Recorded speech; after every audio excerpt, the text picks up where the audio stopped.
The night Sable found him, she almost didn't stop. It was that particular kind of February cold that settles into southern Ontario like it owns the place.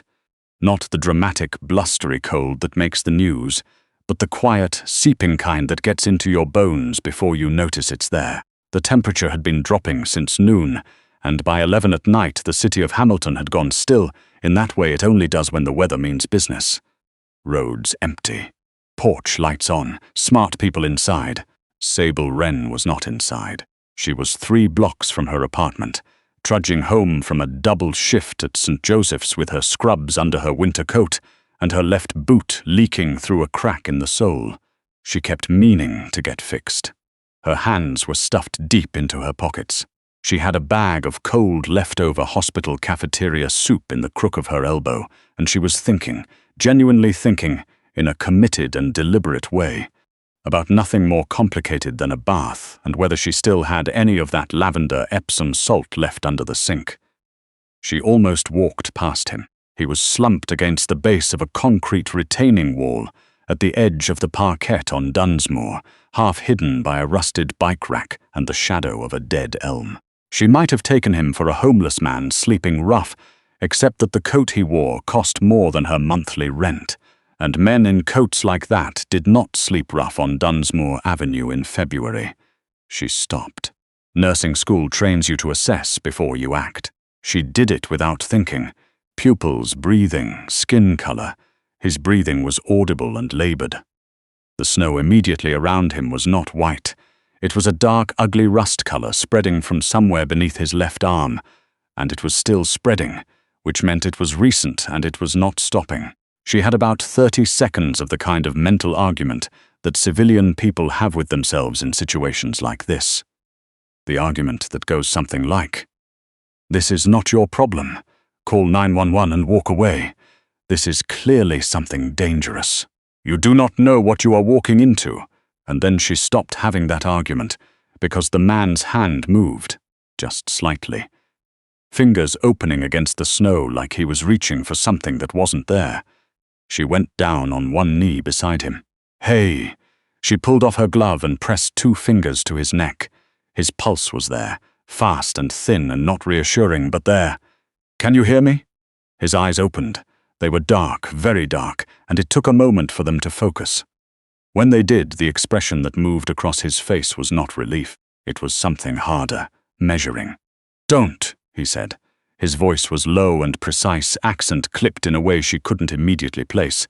"Don't call. You're bleeding pretty significantly," she said, not agreeing and not refusing. "How long have you been out here?" He didn't answer. "I'm a nurse," she said. "I'm not going to hurt you, but I need to know how long you've been bleeding." A pause. Something shifted behind his eyes. "Long enough." She looked at the wound as best she could in the dark. Entry wound, left lateral side. She couldn't tell if it had exited. The coat was doing her no favors, and she wasn't going to get a better assessment on the ground in a snowstorm. "My apartment is half a block," she said. "Can you walk if I help you?" He looked at her for a long moment. She had the very specific feeling of being weighed and evaluated by someone who did that sort of thing, routinely and seriously. "Yes," he said. Getting him upright was not easy. He was large. Not just tall, but broadly built in the way that suggested a life that included a lot of physical presence, and he was doing a careful, controlled job of not showing how much he was hurting, which actually made it harder because she couldn't read his limits. She got his arm over her shoulders and they moved slowly, and she focused on keeping his weight distributed and not letting him put too much pressure on the left side. He didn't speak during the half block. Neither did she. Her building was a converted Victorian row house, 3 units, old radiator heat, hallway that smelled perpetually of someone's curry and the faint ghost of mid-century carpet cleaning. She got him through the door and up the single flight of stairs to her apartment, with a kind of focused efficiency that she would later reflect had very little to do with bravery and almost everything to do with clinical autopilot. Inside, door locked. She sat him on the edge of her bathtub because it was the easiest surface to clean, and she grabbed her kit. She kept a proper first aid kit, the kind nurses kept at home, which was considerably better stocked than what civilians usually had, and she pulled on gloves and she assessed. The wound was a through and through, entry and exit both visible. The good news was it had missed anything immediately fatal. The bad news was it had been bleeding for what looked like at least an hour, and he had lost enough blood that his pressure was probably sitting somewhere she didn't like. "This needs a hospital," she said flatly. "No, I can pack this and get you stable, but you need imaging, you need blood work, you need—" "No hospital." He met her eyes, not angry, not pleading, simply certain in the way that people who are accustomed to being the last word on things are certain. She held his gaze for a moment, and then she went back to work, because the wound was not going to wait for the philosophical discussion. She packed the wound. She irrigated it with what she had. She got the bleeding to a dull seep rather than an active flow, and she dressed it with enough pressure that it would hold. And then she took his blood pressure with the cuff she kept in her kit, and it was low but not catastrophically so, and she made him drink 2 large glasses of water with electrolytes dissolved in them. And she sat on the lid of the toilet across from him and looked at him. He was, she noticed now that the emergency had settled into something lower grade, extraordinarily good-looking. Dark hair, dark eyes, a jaw that was probably excessive in good circumstances and was currently doing something architectural under the overhead light. There was a tattoo on the back of his left hand, partial, disappearing under his cuff, and she recognized the style, deliberate, geometric, expensive. "Who are you?" she asked. "Someone who owes you a significant debt," he said. "That's not a name." Something that might have been the leading edge of a smile crossed his mouth. "Raphael," he said. She waited. Raphael Dusk. She had never heard the name before. She'd told herself that meant nothing. "I'm Sebadno," he said. She went very still. He lifted his chin slightly toward the door. "Your name is on the mailbox," she breathed. "Right, of course." She helped him to the couch, because the bathtub was not a place for a man to spend the night. And she got him horizontal with a pillow under his feet to bring his pressure up a little, and she checked the dressing, and it was holding. She went to her kitchen and stood there for a moment, with the cold tap running over her wrists the way she sometimes did after a bad shift, just to feel something neutral, and she stared at the refrigerator. His coat, hung on the back of the bathroom door, had 3 things in the pockets: a phone with a cracked screen that she had not touched, a set of car keys for something European and expensive, and a card. A small, plain card, cream stock, embossed. She hadn't had to turn it over to feel that, just running her thumb across it when she checked the pockets for a D. She had turned it over. The embossed symbol on the front was simple. A stylized D and R intertwined, below them a single line of small text: Dusk Raven Holdings. She'd typed the name into her phone while he slept. Dusk Raven Holdings was a real estate and logistics company headquartered in Toronto with a secondary presence in Montreal and Vancouver. 15 years old. Privately held, no public shareholders. The CEO was listed simply as R. Dusk. The company's annual revenue, according to a brief mention in a business journal she'd found, was somewhere in the range that made her feel briefly like the number had to be a typo. She put her phone face down on the counter. She went and sat in the armchair across the room from him, and she listened to the building's radiators tick and the wind outside her windows and his breathing, which was slow, and even now, steadying into sleep. She told herself she should sleep too. She told herself she had done what any nurse would do, what any person with a basic conscience would do, and tomorrow morning she would wake up, and this would be something that had happened and was over. She almost believed it. She did sleep, eventually, in the armchair, with her coat still on.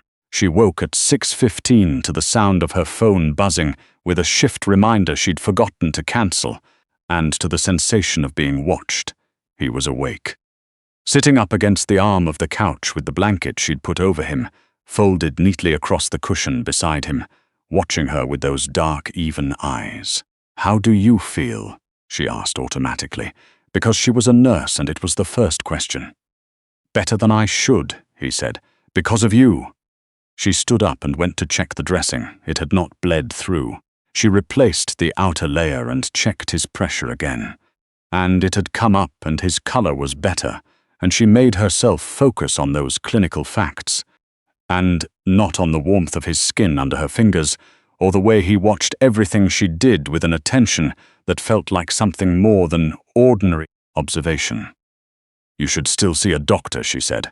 "I will," he said, "later today." She didn't believe him, and she suspected he knew she didn't believe him, and neither of them said so. "I need to ask you something," she said. "Yes, last night, you said not to call anyone, not the police, not a hospital." She sat on the edge of the coffee table, which she did when she was talking to a patient, and wanted to be at eye level. "I didn't ask why, because it wasn't the moment, but I need to know what I've involved myself in." He was quiet for a long moment, not the quiet of someone deciding whether to lie, the quiet of someone deciding how much of the truth to give. "The people who did this," he said finally, "were making a point, not just to me," he paused, "to anyone I involve." She held his gaze. "So by helping you last night, you may have made yourself visible to them," he said. "Yes." Another pause. "I'm sorry, I should have told you to walk away." "You tried," she said. He said nothing. "Who are they?" she asked. He shook his head, not refusing exactly, but closing the door on that particular hallway. "Better you don't know." She wanted to push. She recognized with the clear-eyed self-awareness that double shifts and 3 years of emergency nursing tend to build, that she was also sitting closer to him than strictly necessary, and that she had been very aware of him since approximately the moment she'd gotten the bleeding under control. And the emergency part of her brain had handed things back to the rest of her, and she thought it was important to note that, and also to table it firmly for later. "Okay," she said. She stood and went to the kitchen and made coffee and scrambled eggs, because her next shift wasn't until 7 that night, and she had not eaten anything since a granola bar at midnight, and she made enough for 2, because the alternative was making enough for 1, while a man who had lost significant blood sat on her couch. He ate slowly and carefully. He said the eggs were good. She told him she hadn't done anything special. He said it was the salt, that most people underestimated salt in eggs, and she thought, this is a strange conversation to be having, and yet somehow it is the most natural conversation I can remember having in recent memory. She was washing up when her phone rang, unknown number. She almost didn't answer. She did. "Miss Wren." The voice on the other end was male, older, with an accent she placed as somewhere Eastern European. Smooth, too smooth. The smoothness of someone who had made a great many phone calls in which they were the person with the information advantage. "I understand you had an eventful evening." She did not speak. "We're not interested in you," the voice said. "We want you to understand that. You made an understandable choice last night, and we respect that, however." A pause. "Mr. Dusk has something of ours, and we will be collecting it. When we do, it would be better for everyone if there were no complications. Do you understand?" She looked across the kitchen at Raffle, who had gone very still and was watching her face. "I understand." "Hasn't," she said. The line went dead. She set the phone down on the counter, slowly. "They called you," he said. It was not a question. "How did they get my number?" He closed his eyes briefly. When he opened them again, there was something in his expression she hadn't seen there before, not fear, but something adjacent to it, something that sat next to the edges of guilt. "My phone," he said quietly, "when I left the car. They have access to." He stopped. "I'm sorry." She stood very still and thought about what she was doing and who she was, and what her life looked like before 11 o'clock last night. She thought about her leaky boot and her cafeteria soup and her Epsom salt. She thought about the voice on the phone, how certain it had been. She thought about the rust-colored snow on Dunsmore Avenue and the way his fingers had opened against the ground. "What did they take from you?" she asked. "What do they want back?" He looked at her for a long moment. "Information, proof." He paused. "Evidence of a transaction between 2 politicians and a financial entity that should not exist, a transaction that certain people would prefer stay buried." "And you have it." "I have a copy," he said. "The original is in a safety deposit box in Toronto." A beat. The people who want it are not just worried about themselves. They have people who handle these situations quietly. "And right now," she said, I am a complication. You are, he said quietly, and I am deeply sorry for that. She thought about calling in sick to her shift. She thought about her supervisor's face if she did that. She thought about whether she had anything in her freezer that wasn't frozen soup. She thought about the fact that what she should do right now, objectively and clearly, was call the police. And she thought about what he had said about involving anyone. And she thought about the voice on the phone and how it had said we respect that in a tone that made respect sound like a temporary condition. Tell me what the evidence is, she said. Specifically. Something moved across his face. Why? Because I spent 3 years in emergency, she said.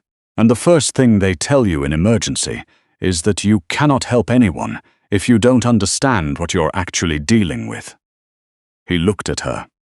Really looked at her, the way he hadn't quite done before, as though something he'd previously kept at a calibrated distance had just shifted. Financial records and call logs, he said.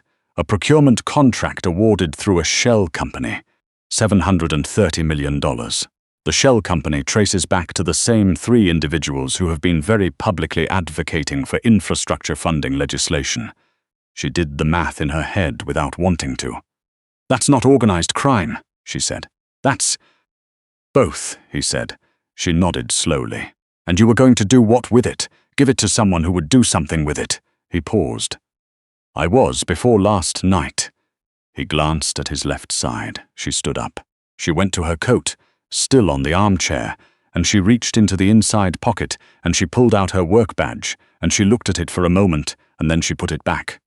My laptop is in my bedroom, she said.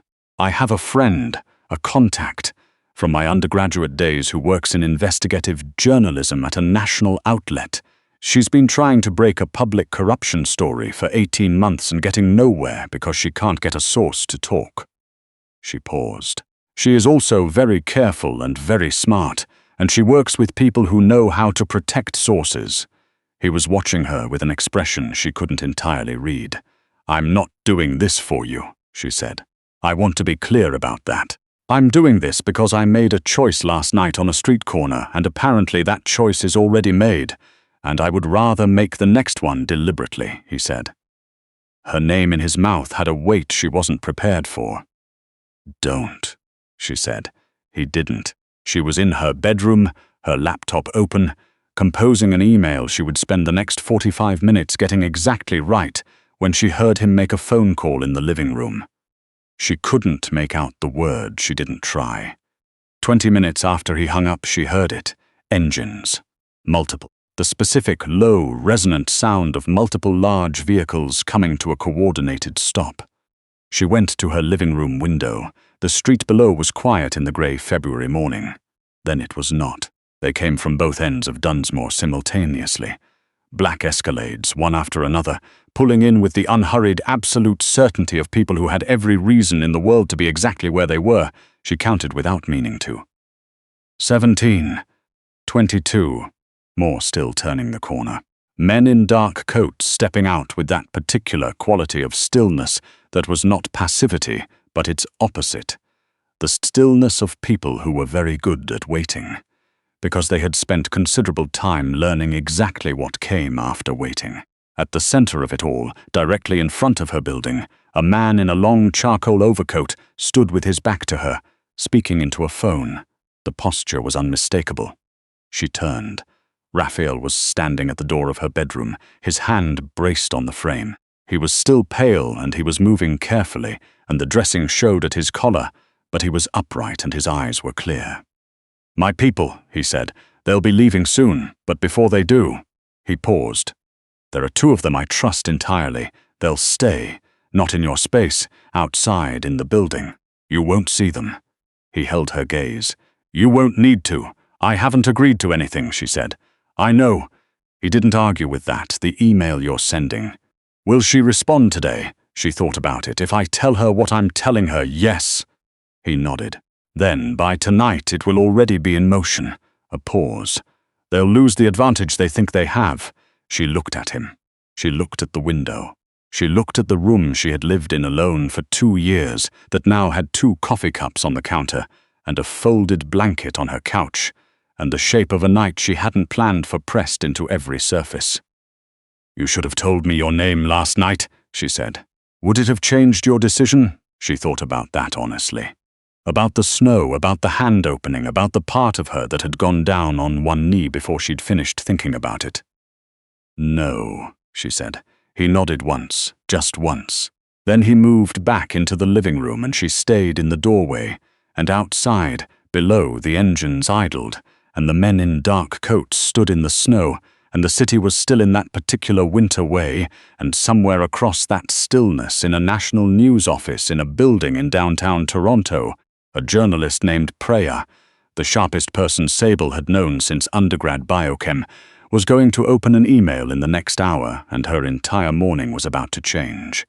Sable went back to the laptop. She had a story to help tell, and she had long since learned.